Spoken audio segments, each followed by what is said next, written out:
They are intimate and dark and intense often, but they remain cryptic and removed, as if they are being told in a language we don't quite speak, or as if they are driven by a deeper code that we can't crack, a code that governs the composition of these stories and determines what they will be and how they will operate.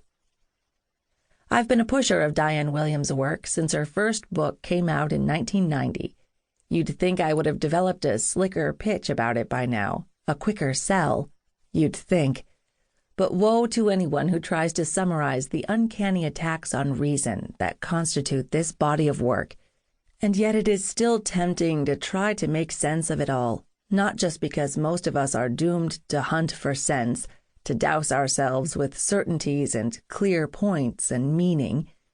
It's that the stories themselves flirt so wickedly with sense, but rarely quite build it, rarely quite commit to an entirely coherent scene or moment in narrative time. This is part of the shock to reading Diane Williams for the first time. Her stories end so soon after they've begun, and we readers are thrust back into ourselves to wonder and worry.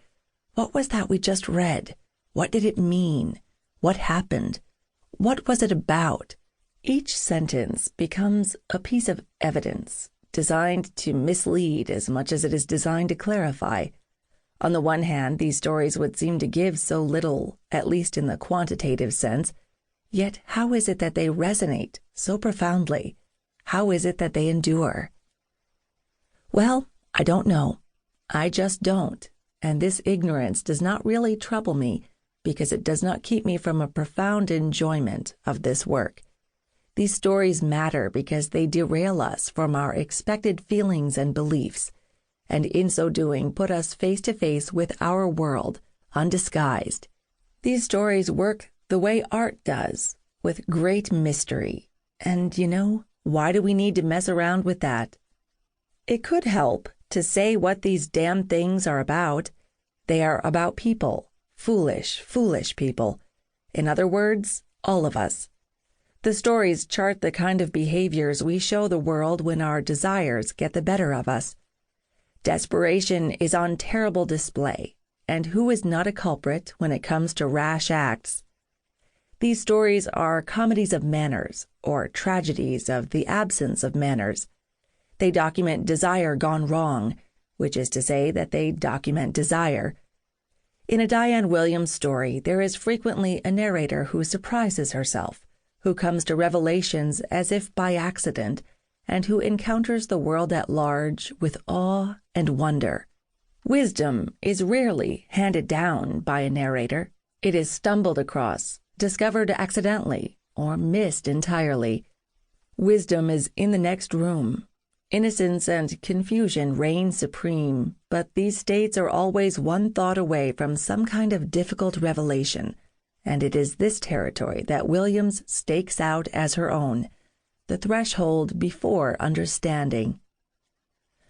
What's often slippery and mysterious in a Diane Williams story are not the individual sentences, although these can be stunning, and indeed they traffic in sharp and unexpected syntax, but the eerie and sometimes inscrutable transitions between the sentences.